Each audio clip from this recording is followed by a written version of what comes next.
He should not have said it out loud. The second the words left my mouth, Rachel stopped breathing like the room had reached over and gripped her throat. And that was the moment I knew I had done something I could not laugh off. "I thought you'd never ask me," she whispered. Not laughed, not smirked, not rolled her eyes and thrown one of my own stupid jokes back at me. She whispered it like a prayer she had been too scared to say for years. For a second, I honestly thought I had misheard her. My brain was fried. We had been trapped in that conference room for hours, running on vending machine coffee and stubbornness, trying to save a client presentation that looked determined to ruin both our lives by 9 the next morning. Papers were everywhere. Sticky notes were stuck to the wall in crooked rows. Rachel's planner was open beside her laptop, color-coded tabs spread out like she was still trying to force order onto a night that had clearly snapped in half. And now she was staring at me with tears in her eyes because I had made a joke. At least I thought it was a joke. "What did you just say?" I asked. Her mouth trembled. She gave this tiny broken laugh that did not sound like her at all. Rachel was the one who stayed steady. Rachel was the one who fixed things. Rachel was the one who could walk into a meeting full of angry clients and leave with everyone calmer than when she arrived. I had seen her survive impossible deadlines, cruel feedback, and one manager who treated stress like a personality trait. I had never seen her look like this, like one sentence from me had cracked her open. "I said yes," she whispered again. "I said yes like I've wanted to say yes for a long time, and now I'm humiliated, so if you want to save me, do it fast." My chest tightened so hard it hurt. "Save me, not save this, not save the moment, save me." "Rachel," I said, standing so quickly my chair rolled back and hit the wall. "Wait, I need to understand what's happening." She looked down, wiped at one cheek, then another, like she was angry at herself for letting me see her cry. That somehow made it worse. There is something brutal about watching a strong person try to hide pain they have clearly been carrying alone. "You asked me to marry you," she said. My stomach dropped. I could hear myself from maybe 30 seconds earlier, leaning back in my chair, tired out of my mind, watching her spiral over missing slides and mismatched files and saying, in that careless, stupid voice I always used when things got tense, "Forget the presentation. Just marry me instead." It had felt harmless. Funny. One more ridiculous line in a friendship built on ridiculous lines. Except now she was standing in front of me looking like I had just reached into her chest and touched something sacred with dirty hands. "That was a joke," I said, and the second I said it, I wanted the words back, because I saw them hit her, not dramatically, not loudly, just a small flinch, a tiny collapse in her face, like she had expected pain and still hoped for mercy. "I know," she said. The room went quiet in a way that did not feel normal. It felt dangerous. I could hear the air vent above us, a car horn somewhere outside, my own pulse in my ears. Rachel closed her planner slowly and rested both hands on top of it like she needed something solid to hold on to. "I know it was a joke," she said again, more evenly this time. "That's why this is so awful." I opened my mouth, but nothing came out. She nodded like she was answering thoughts I had not managed to say. "Because you always joke when it gets too real. That's what you do. You turn everything into something light before it can become something true." I stared at her. That was not fair. It was also accurate enough to make my skin go cold. Rachel took a shaky breath. "I told myself I could live with that. I told myself being your favorite person in the office was enough, being the one you texted first, the one you sat with at lunch, the one you trusted when things went bad. I told myself I could survive the jokes." My throat felt tight. "Rachel." "But I couldn't survive that one." Her voice cracked. "Not tonight, not when you said it like that." I looked at the open planner under her hands. A neon sticky note was stuck to the corner of one page. My handwriting. "Don't quit. If this place burns down, I'm going with you." I had written it almost 2 years ago during a brutal weekend project when she got so stressed she nearly walked out.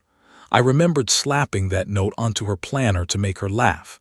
She had rolled her eyes and called me dramatic. I had not known she kept it. Something shifted inside me then, small, sharp, terrifying. How long? I asked quietly. Her eyes lifted to mine, and there it was, no dodging, no joke, no safe version. Long enough to know better, she said. I actually felt dizzy. Rachel, I didn't know. I know you didn't know. Her laugh came out wet. That's the whole tragedy, isn't it? She turned away from me and pressed the heel of her hand to her forehead. I should not have said anything. I had a plan, okay? A very mature, humiliatingly responsible plan. I was going to keep being normal, keep being your friend. And if it ever became too much, I was going to ask for a transfer and tell you I wanted a new challenge. The word transfer hit me like a slap. You were going to leave.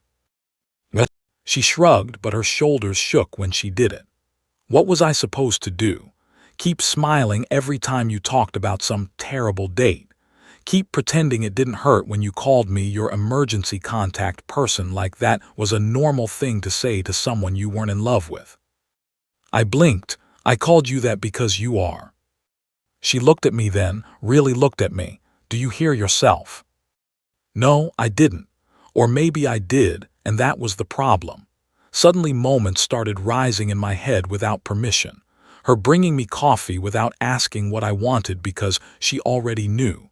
Me saving her seat in meetings even when people made fun of us for it. The way I always checked whether she got home safe after late nights.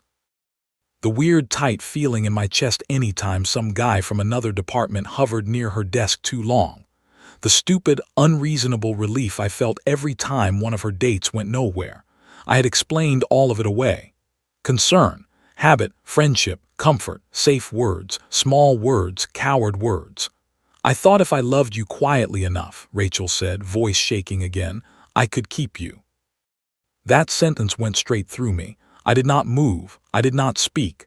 I just stood there and let it land, because there are some sentences that do not ask for a response. They ask for honesty. Rachel wiped her face hard like she was done letting me see this side of her. You don't have to say anything tonight. Forget I said it. We can finish the presentation, go home, come in tomorrow and I will act normal. You cannot possibly think I'm letting you do that.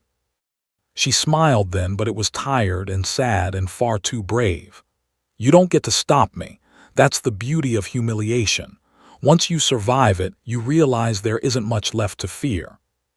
I took one step toward her, then another.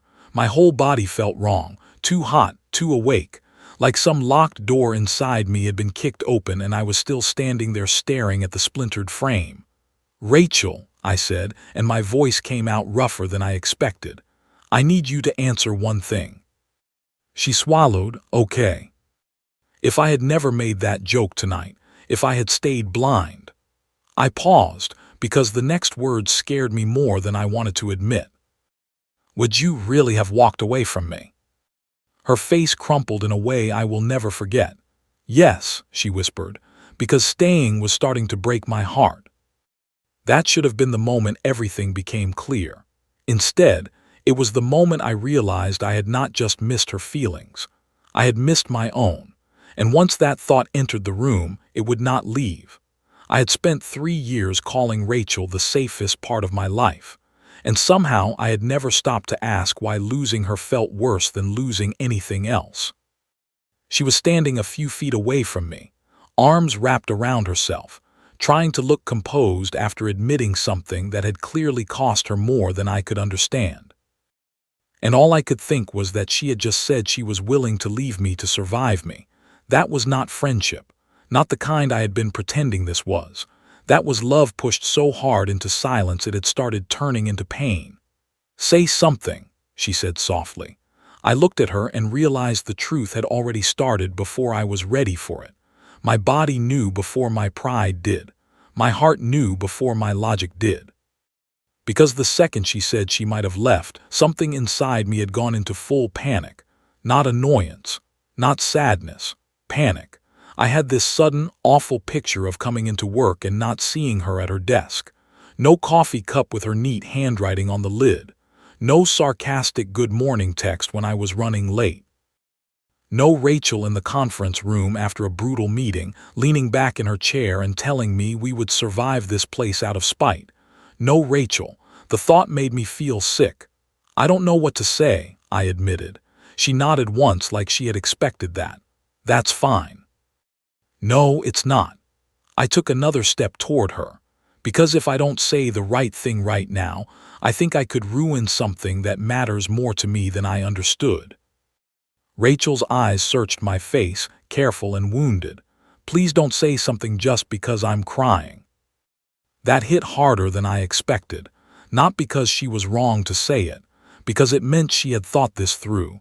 She had already prepared herself for pity. She had already made room for disappointment. I hated that.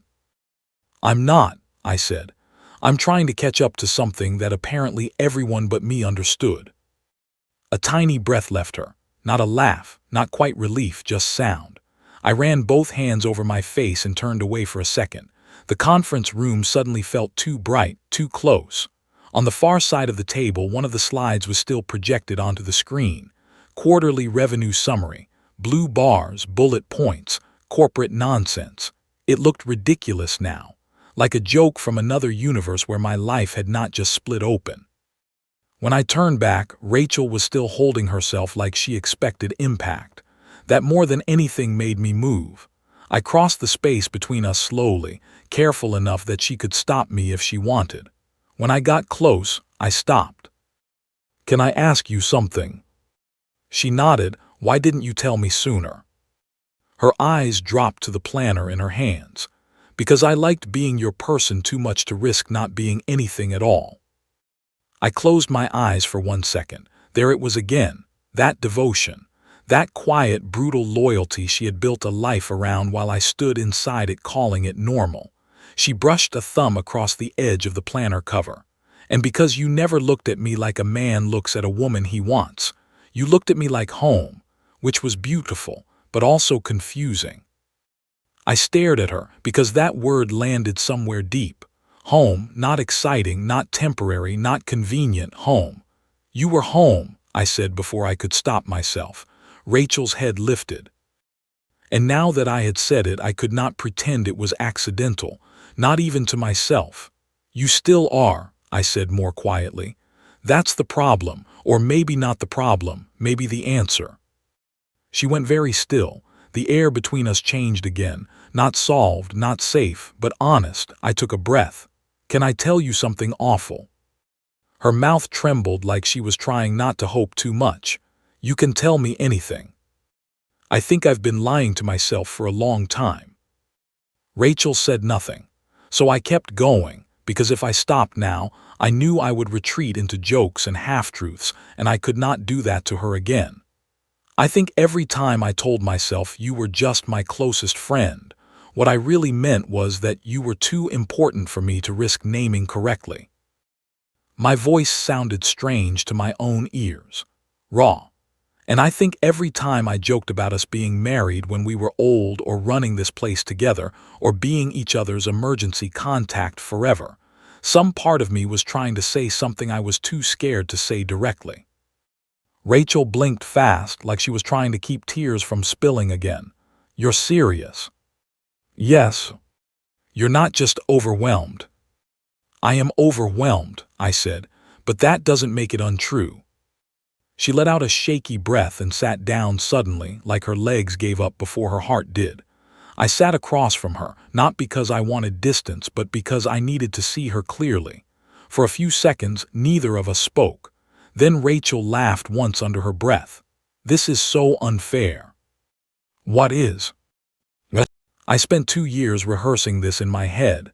She gave me a watery smile, not the proposal part, obviously, but the confession part. I had speeches, backup speeches, emergency speeches in case you looked horrified. Despite everything, I almost smiled.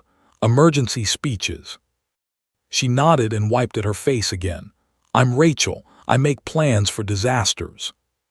That was so painfully her that something in my chest softened and broke at the same time. What was the emergency speech? I asked. She looked embarrassed. It was very calm and mature.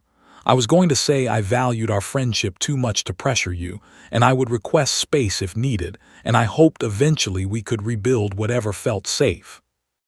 I leaned back in my chair and exhaled. That is the saddest sentence I've ever heard. She laughed for real then, small, broken, but real. I know. I watched her face while the laugh faded.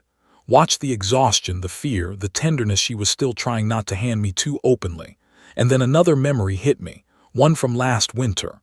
I had gotten food poisoning the night before a deadline. I was miserable, pale, half dead on my couch, insisting through text that I was fine because I am an idiot and that is how men like me perform strength. Rachel had shown up anyway, not asked, shown up. With electrolyte drinks, crackers, medicine, and a folder of printed notes from the meeting I had missed. She had tucked a blanket around me after I fell asleep sitting up. When I woke, there had been a sticky note on my coffee table. Drink water before you die. It would be very inconvenient for me. I still had it in my kitchen drawer. Why did I still have it?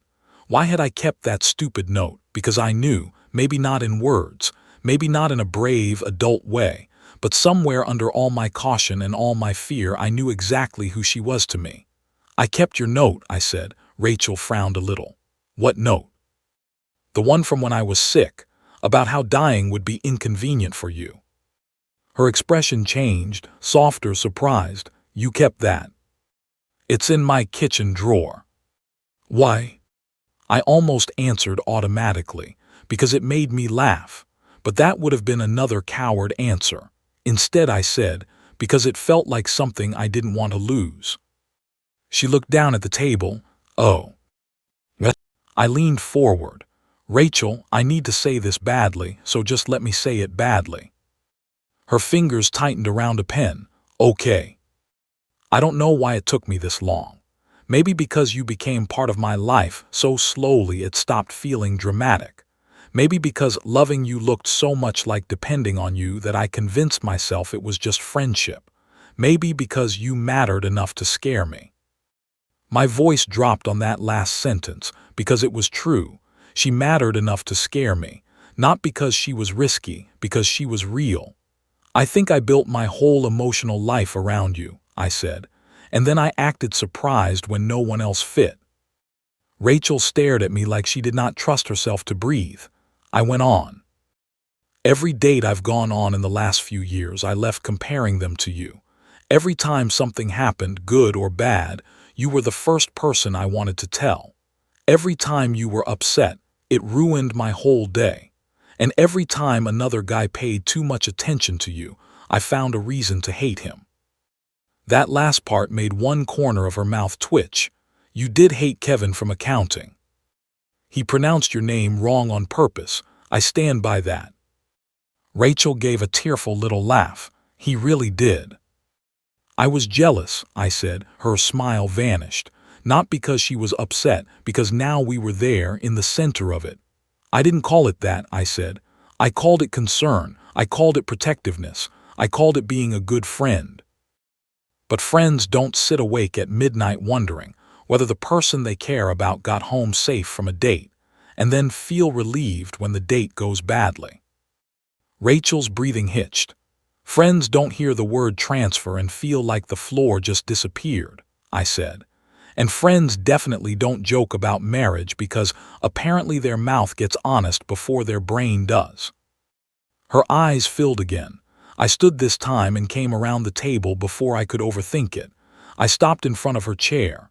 She looked up at me, and the amount of hope in her face scared me in the best and worst way. Rachel, I said, I am not saying this because I feel sorry for you. I am saying it because I think I have been in love with you so long that it turned into the background noise of my life. So constant, I stopped noticing it was there. A tear slipped down her cheek. I brushed it away before I could talk myself out of it. Her eyes closed for 1 second at the touch. That tiny gesture nearly undid me. When she opened them again, she whispered, You really mean that? I do. You're sure? No, I said honestly. I'm not sure about anything except you. I'm scared, I'm late. I'm a complete idiot, but I'm sure about you. Rachel made this sound like a sob she tried to turn into a laugh. Then she covered her mouth with one hand, shaking her head. What? I asked softly. You cannot say things like that to me when I'm already crying. I almost smiled. Good to know. She reached for my wrist then, not dramatic, not desperate, just a small, trembling touch like she needed proof I was real. I turned my hand and held hers. The second our fingers closed around each other, something settled. Not everything, but something important, like truth had finally found a place to stand. I was so angry at you sometimes, she said quietly. I blinked. Me. She nodded, still holding my hand. Not because you were cruel. You were never cruel. That almost made it worse. You were good to me in all the ways that matter. You just stopped 1 inch short of the thing I actually wanted. That sentence lodged under my ribs. 1 inch, I repeated. Rachel looked down at our hands. You'd bring me coffee, sit with me when I was stressed. Remember things no one else remembered. Defend me when I didn't ask. Check on me. Choose me. Again and again. Her voice shook. And then you'd smile and make some joke that turned it safe again. I did not know how to answer that because she was right. Completely right. So instead of answering, I asked the only thing that mattered. If I kiss you, I said quietly, will it feel like one more joke that went too far? Her head lifted so fast I felt the movement in my chest. No, she whispered. The room went silent again. Only this time it was not dangerous. It was waiting. I had kissed women before. That should not have mattered in that moment, but somehow it did. Because standing there in that conference room with Rachel's hand in mine, I realized none of those other moments had ever felt this fragile or this true. This was not about chemistry. It was not even about timing. It was about trust. If I crossed that small distance and got this wrong, I would not just be ruining a moment. I would be touching the most important relationship in my life with hands that had only just learned how to be honest. Rachel must have seen all of that on my face, because her fingers tightened around mine and she said, very softly, "You can stop thinking now." I let out a breath that was almost a laugh. That obvious. You look like you're trying to solve a hostage situation. That feels fair. Her mouth trembled into the ghost of a smile. God, even then I noticed it. Even with tears still drying on her face and her eyes red from crying, she could still do that tiny crooked smile that always made me feel like the day might survive itself. I moved closer, not quickly, not dramatically, just enough to give her time to change her mind if she needed to. She didn't.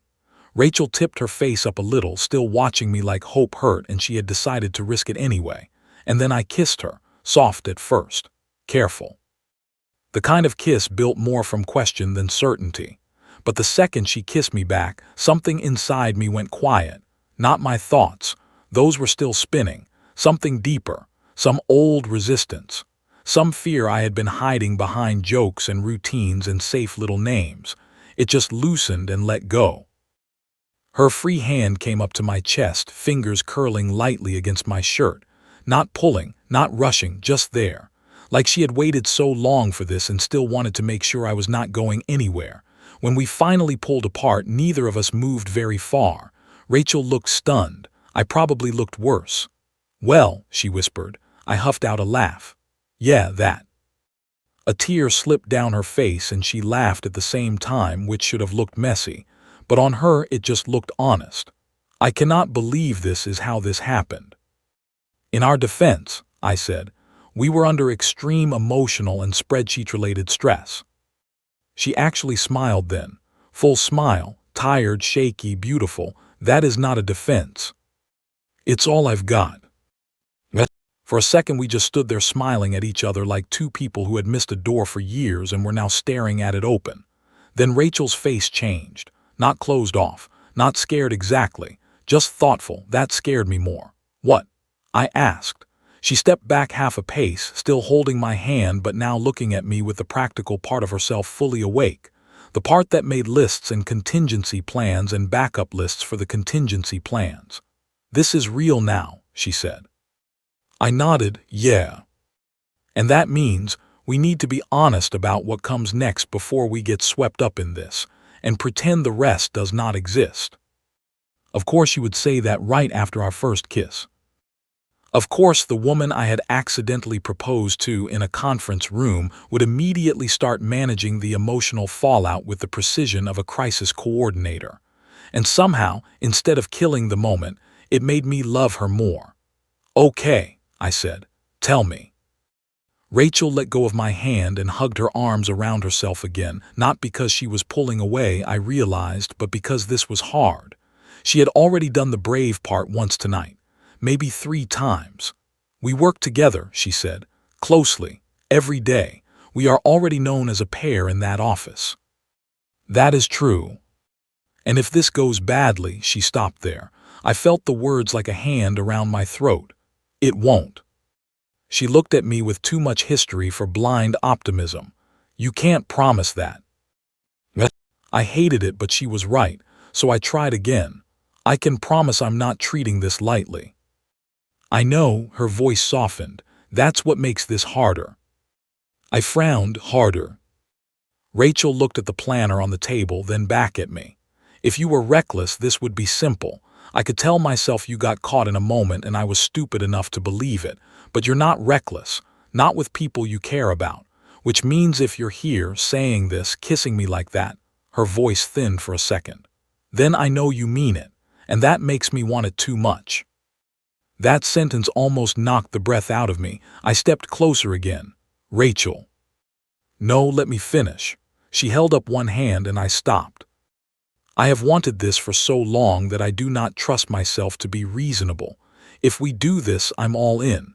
I need you to understand that. I don't know how to be halfway with you. I never have." I stared at her, and suddenly a dozen moments from the last few years rearranged themselves in my head. The time she stayed on a call with me for 2 hours after my dad's surgery because she knew I was pretending not to be scared. The way she once drove across town in traffic just to bring me the flash drive I forgot before a client pitch. The Christmas gift she gave me last year. A cheap, ugly mug with one of our old training jokes printed on it. I had laughed when I opened it. She had laughed too, but I used that mug almost every morning. All of it had the same shape now, not casual care, devotion. I took a slow breath. "Then let me be unreasonable too." She blinked. "What?" "I'm all in too." Rachel's eyes searched mine, almost painfully. "You cannot say that just because it sounds romantic." "I'm not saying it because it sounds romantic. I'm saying it because when you told me you were going to transfer, I felt like the room dropped out from under me. I'm saying it because I've spent years building my life around your presence and calling it friendship because that was safer than admitting the truth." I pointed at the planner on the table. "Do you know when I started falling apart tonight? Not when you said you loved me. Before that. When I saw that stupid sticky note I wrote you 2 years ago still in your planner." Rachel looked down. "I kept all your notes." I went still, "All of them." She closed her eyes briefly like she regretted saying it out loud. Then she nodded. Something hot and helpless moved through me. "How many?" She gave me a tiny, embarrassed shrug, enough to make this deeply humiliating. I laughed once under my breath because if I didn't laugh, I might actually lose my mind. "Rachel." "There's a pocket in the back," she muttered. I stared at her like she had just confessed to carrying my heart around in office supplies. Then, because I could not help myself, I reached past her and gently opened the back pocket of the planner. There they were, old sticky notes, folded corners, my handwriting. "Don't let them bully you in there. Lunch or murder. Either answer works for me. If you quit, I quit." Tiny, stupid pieces of me saved like they mattered. My throat closed. "Why would you keep these?" I asked, though I already knew. Rachel looked wrecked by the question. "Because they were the closest thing I had to proof." "Proof?" I turned to her fully then. Proof that I chose her. Proof that she mattered. Proof that what lived between us was not only in her head. I had been handing her breadcrumbs while she starved beside a feast neither of us had named. I cupped the back of my neck and laughed once, but there was no humor in it. "I do not deserve how much you loved me." Rachel's whole expression changed, sharper now, fierce. "Don't do that." I blinked. "Do what?" "Turn this into you being the villain." She stepped toward me, eyes bright again but steadier this time. "You were blind, yes. You were cowardly, yes. You hid behind jokes and that was incredibly annoying. but you were never careless with me." I opened my mouth. She shook her head. "No, listen to me. You showed up. Every time you stayed. You paid attention. You made my life easier in 100 small ways no one else ever noticed. The only thing you failed to do was call it what it was." That left me completely defenseless, because that was the mercy in it, wasn't it? I had been late, but maybe I had not been false. Rachel touched my wrist lightly. "If we do this, I don't want it to start with guilt." I looked at her hand on me, then at her face, then back at the folded notes in the planner pocket, and I understood something with a clarity that almost scared me. Love had not arrived tonight. Tonight was just the night it stopped hiding. I took her hand and pressed one of the old sticky notes into her palm before closing her fingers around it. "You asked what happens now," I said quietly. Rachel swallowed. "Yeah. Now I take you to dinner after we save this disaster of a presentation. A real dinner. No hiding behind work. No jokes doing the heavy lifting. Just me telling you the truth like I should have done a long time ago." Her eyes widened a little. "You still want to finish the presentation?" I looked at the chaos around us and sighed. "Unfortunately, I still need health insurance." That made her laugh. A real laugh this time. And when she laughed, the room finally felt like oxygen again. "But after tomorrow," I said, tightening my hold on her hand, "nothing about this goes back to pretending." She looked at me for a long second, then she nodded. "Okay," she whispered, "no more pretending." And for the first time all night, that did not feel like a threat. It felt like the beginning. We did finish the presentation.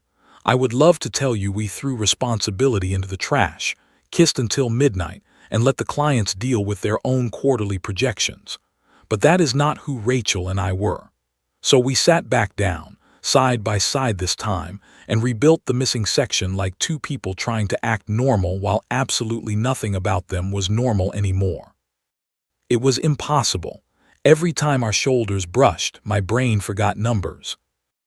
Every time she leaned over my laptop, I could smell her shampoo and feel the warmth of her arm near mine, and suddenly I understood why men in old novels lost their minds over things like proximity and hands and one shared look across a table. Rachel was not much better.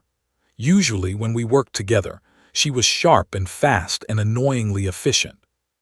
That night she opened the wrong file 3 times, typed growth as grouth, and once just stared at the screen for a full 10 seconds while I waited for her to speak. "You okay?" I asked quietly. She blinked like she had been caught doing something suspicious. "No, I kissed my best friend in a conference room after accidentally accepting a joke proposal. I'm deeply unwell." I laughed before I could stop myself. She looked over at me and smiled, and just like that the whole room softened. It was still late. We were still tired. There was still a client meeting waiting for us in the morning. But underneath all of it ran this new current, warm and terrifying and impossible to ignore. At some point around 10:30, Rachel slid a printed handout toward me and our fingers touched. Neither of us moved right away. We just looked at each other. Then Rachel cleared her throat and pulled her hand back. "You realize this is going to be a nightmare tomorrow." I knew exactly what she meant. The presentation. She gave me a look. No, the fact that I'm apparently in love with a man who cannot format a slide deck but somehow convinced me to kiss him anyway. I leaned back in my chair. "That sounds less like a nightmare and more like poor judgment." "It is poor judgment," she said, but she was smiling. Then the smile faded. "I wasn't joking, though, about tomorrow." That brought me back down fast, because she was right. Whatever had just begun between us, it did not exist in a vacuum. We worked together. We sat near each other. People already watched us more than I had realized. The office loved patterns, and Rachel and I had been a pattern for years. Now we were something else. "What are you worried about most?" I asked. Rachel tapped her pen against the table, thinking. "That I'll be too obvious, that everyone will know in 5 seconds. That someone will think this has been affecting work longer than it has." She paused. "And that if anything goes wrong, I'll lose 2 things at once." The second part of that sentence sat between us. Not just me, Her work too, her stability, her place. I hated that she even had to think that way. I shut my laptop halfway and turned toward her fully. Then we do this right. She studied my face. What does right mean to you? It means no hiding from the serious parts just because the emotional part feels good, I said. It means we talk to HR as soon as we can. We follow whatever policy they need. We stay professional in the office. And if anyone tries to make you uncomfortable about it, they deal with me. A softness came into her expression at that last part, but she still looked cautious. You don't have to protect me from office gossip. I know, I said. But I'd still enjoy it. That got a quiet laugh out of her. Then she grew serious again. I need one more thing. Anything. Rachel held my eyes. Don't let this become a version of us that only exists in hidden spaces. I can survive almost anything except being made to feel like a secret. The sentence hit deep, because I knew instantly that she was not accusing me. She was asking for dignity, for steadiness, for something clean. I nodded. You won't be. You mean that now, she said softly. I just need to know you'll mean it when this stops feeling magical and starts feeling complicated. I reached across the table and rested my hand near hers, close enough to offer, not force. Rachel, I have spent years acting like the most important person in my life was just part of my routine. I am not doing that to you again. Her eyes filled slightly, but she blinked the tears back. Then, to my surprise, she put her hand over mine. That tiny touch said more than most speeches. We finished the presentation 20 minutes later, not because the work suddenly mattered more than us, but because Rachel and I had always been good at moving through chaos together. It was probably the first sign that maybe we could do this in real life too. When we finally packed up, the office was almost dark.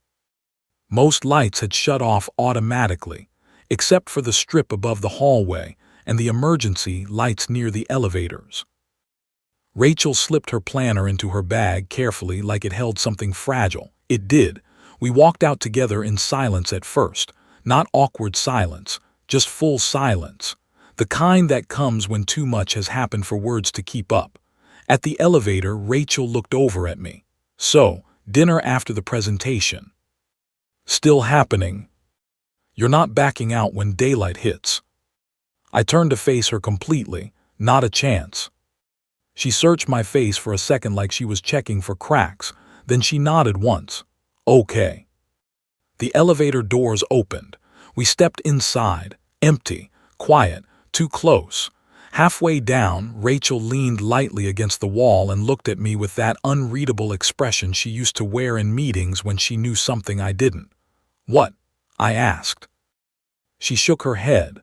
I'm just trying to adjust to the fact that if I wanted to, I could kiss you again. My pulse kicked hard. That is a very distracting thing to say in an elevator. A slow smile curved her mouth. I know. The doors opened into the lobby before I could answer, which was probably good for both of us. Outside, the city felt different. Same streetlights, same traffic, same people hurrying past without knowing that the entire shape of my life had changed in a conference room upstairs. But everything looked sharper somehow, like love had adjusted the focus. Rachel stopped on the sidewalk beside me. I drove. Right. And you took the train. Also right. Neither of us moved. This would have been easy before, a casual good night, a joke, a text later. Now even goodbye had weight. Rachel tucked a piece of hair behind her ear, suddenly shy in a way I had never seen from her before. I don't really know the rules for this part. I smiled a little. There are rules. I assume there should be. I'm very pro-rules. I stepped closer. Then let's make one.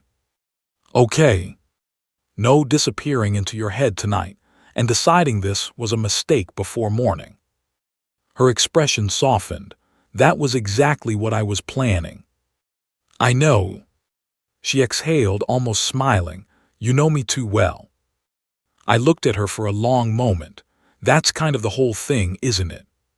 For 1 second, neither of us said anything.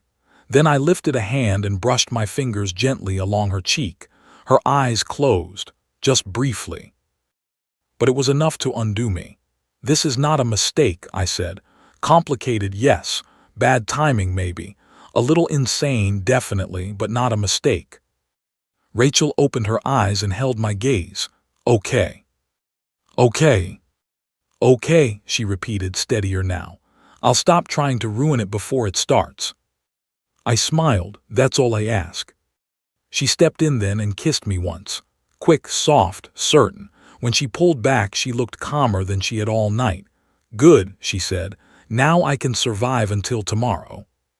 Then she turned and started toward the parking garage, and I stood there like an idiot watching the woman I loved walk away from me for the first time, knowing she'd be coming back.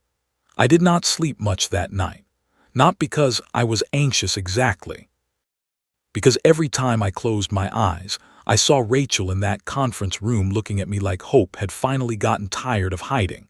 I heard her say, "I thought you'd never ask me." I heard myself saying you were home, and then I lay there staring at my ceiling wondering how a man could miss the center of his own life for so long. At 6:30 the next morning, my phone buzzed. "Rachel, are we still pretending to be normal professionals today?" I stared at the message for a full 5 seconds before grinning like an idiot. Me, absolutely not internally. Externally, maybe. 3 dots appeared, disappeared, then came back. "Rachel, good. Because I've had exactly 4 hours of sleep and I'm one misplaced comment away from confessing my love to a printer." I laughed out loud in my empty apartment. "Me, hold the line until the presentation.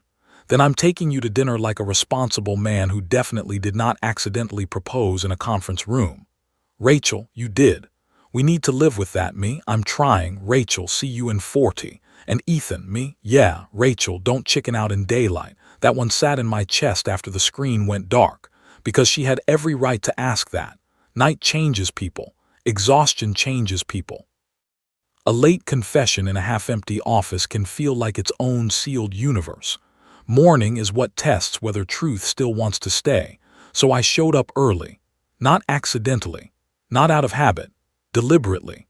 Rachel was already there when I got to the office, standing at the copy machine in a pale blue blouse with her hair down instead of tied back.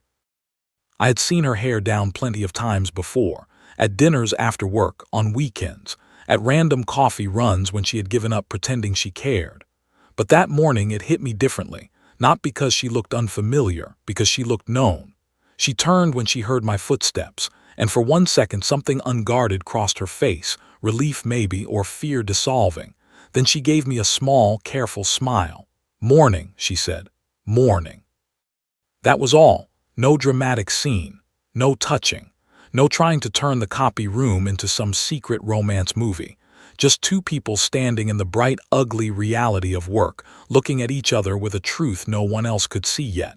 And somehow, that felt even bigger than the night before. Rachel handed me one of the printed decks. I reorganized section 4. The flow is cleaner now. I took it, brushing her fingers lightly on purpose this time. Her eyes flicked up to mine. "Of course you did," I said. "Because while I was spiraling emotionally, you were apparently still excellent at your job." I contain multitudes. You contain terrifying levels of competence. That earned a real smile. Then footsteps sounded in the hallway and we both shifted automatically, the old rhythm of professionalism sliding into place.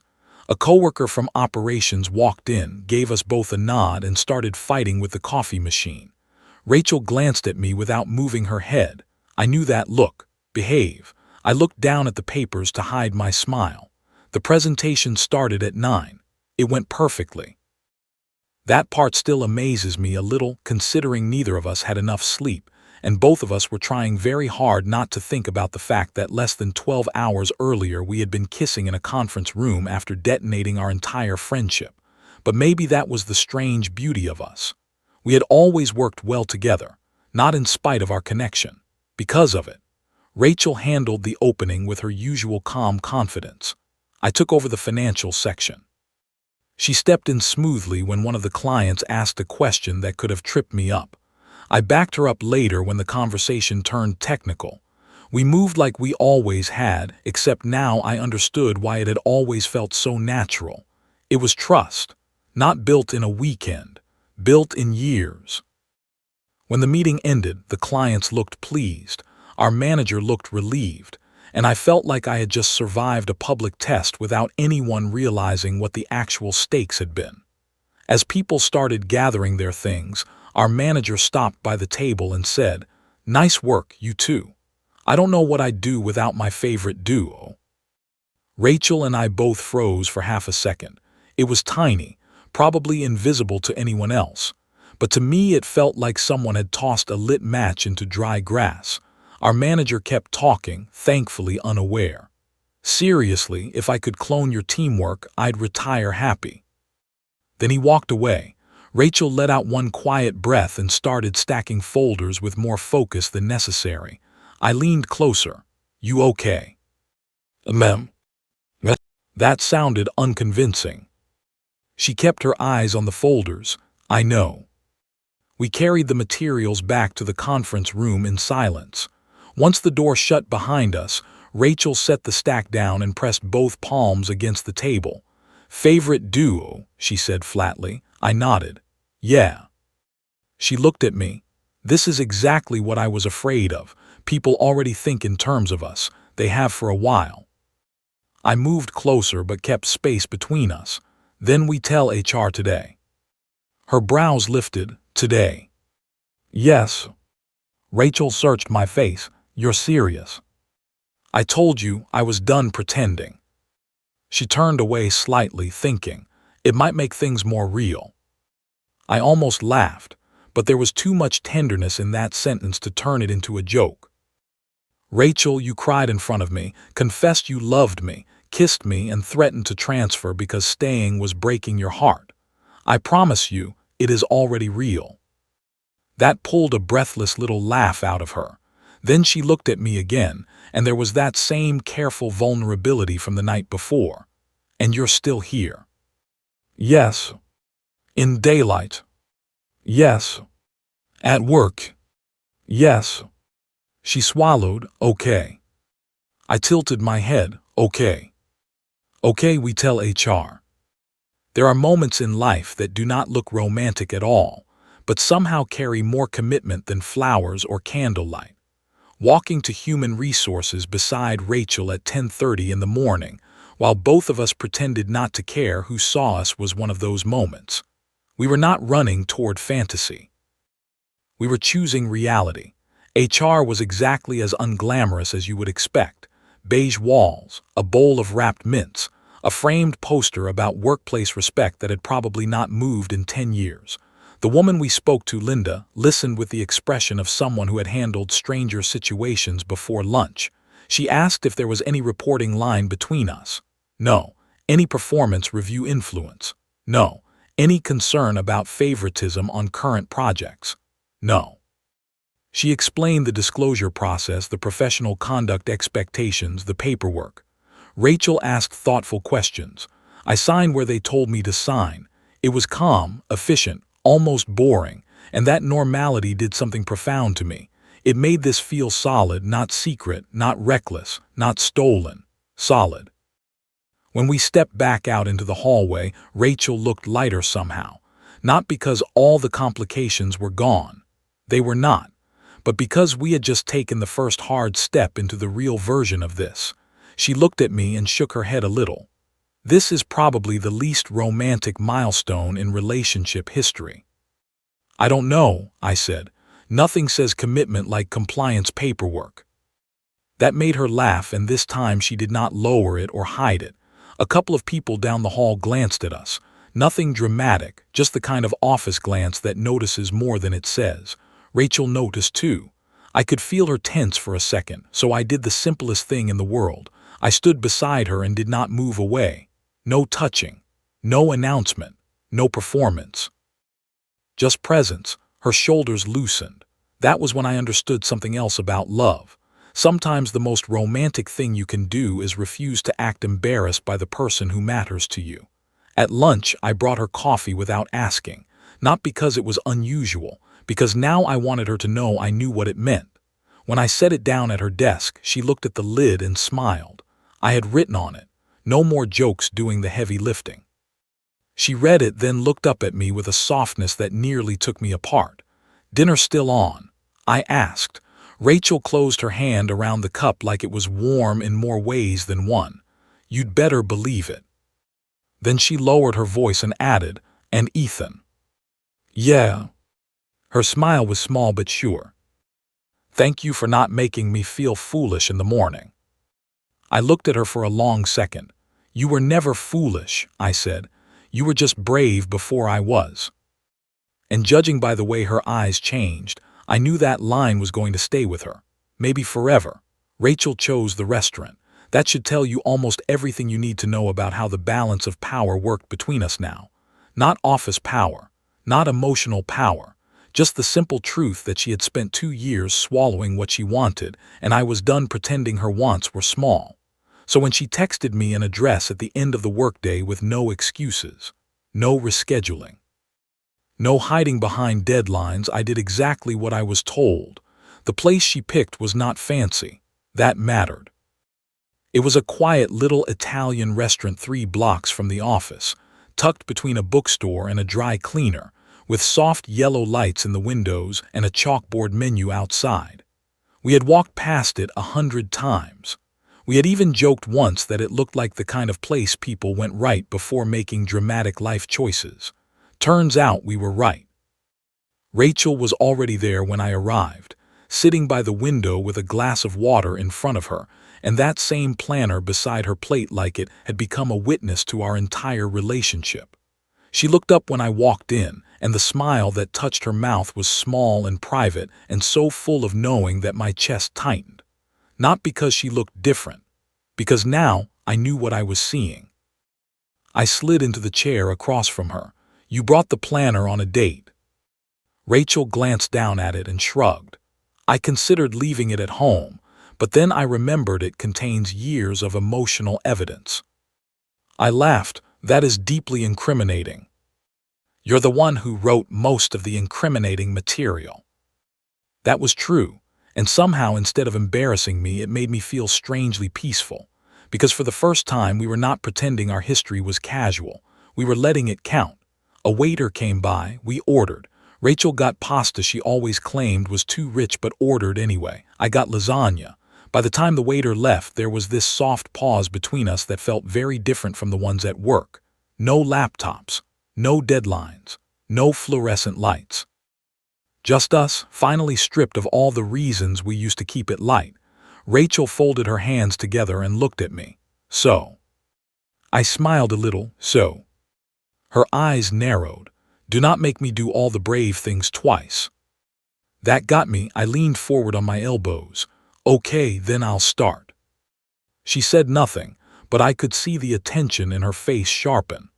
"I spent most of last night replaying every important moment of the last 3 years," I said, "and I kept having the same thought." Rachel tilted her head slightly. "Which was?" "That I was happiest whenever life narrowed down to you and me against a problem." Something softened in her expression. The training week when we both thought we were failing before we had even started, the Henderson account, the late-night prep sessions, the mornings you put coffee on my desk before I could pretend not to need it, the days when something awful happened and the first relief I felt was knowing I could tell you. I let out a slow breath. Every version of my life that felt manageable had you in it. Rachel looked down for a second like she needed help holding that much feeling in one place. I went on.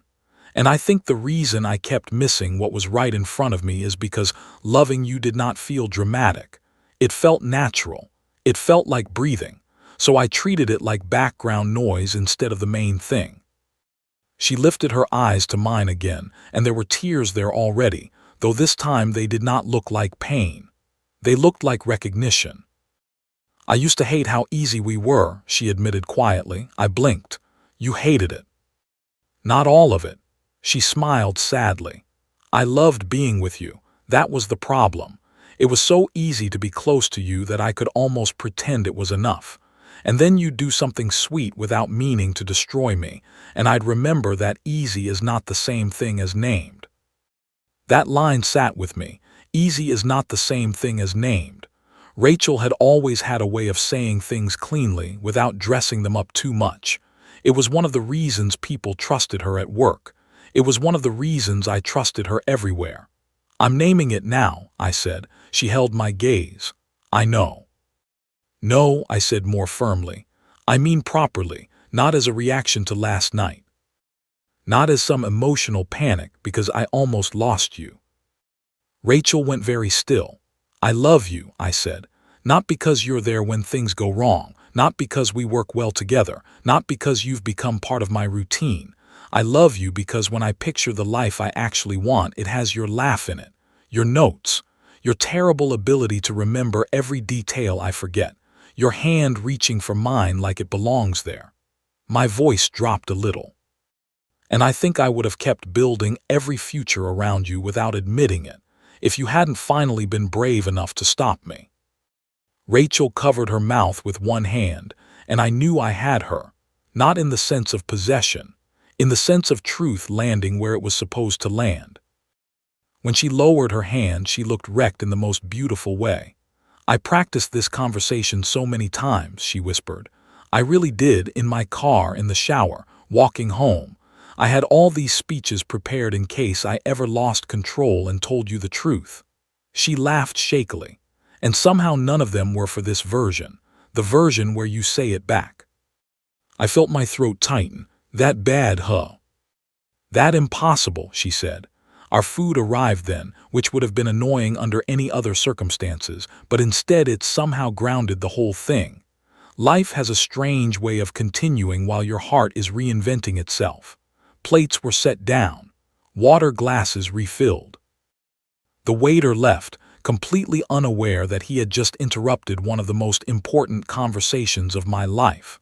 Rachel looked down at her plate, then back at me. Can I ask you something serious? Always. She drew in a breath. What happens when this stops feeling new? That was such a Rachel question. No fantasy, no floating, straight to the part that lasts. I put my fork down. Then we build it on purpose. Her brows pulled together slightly. I mean it, I said. We already know how to show up for each other. We already know how to solve problems together. We already know how to stay.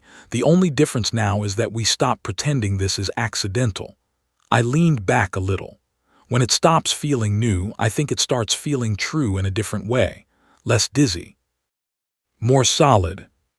Rachel watched me with that steady focus that always made me feel like she was listening with her whole mind, not just her ears. And if it gets hard, she asked, it will. A tiny surprised laugh escaped her. Very romantic answer. I'm serious. I smiled. It will get hard sometimes. We'll annoy each other. Work will be stressful. Real life will be rude about it. But hard does not scare me the way almost losing you scares me. That changed her face. Not all at once, but enough. Enough that I knew she believed me. She reached for her water, then stopped halfway and set the glass back down. My mother is going to be insufferable. I laughed because she called it. She called it 2 years ago. Rachel rolled her eyes, though she was smiling now. She said no one remembers that many tiny things about a person, unless they're halfway gone already. She might be smarter than both of us. She absolutely is. We finally started eating then, talking through bites and pauses and those little bursts of laughter that happen when the tension loosens but does not disappear completely. We talked about what came next, not grand life plan stuff, just the immediate things, telling our families, being normal at work without becoming strangers in the name of professionalism, whether our coworkers would pretend to be surprised. Rachel was convinced half the office already knew. I thought she was exaggerating.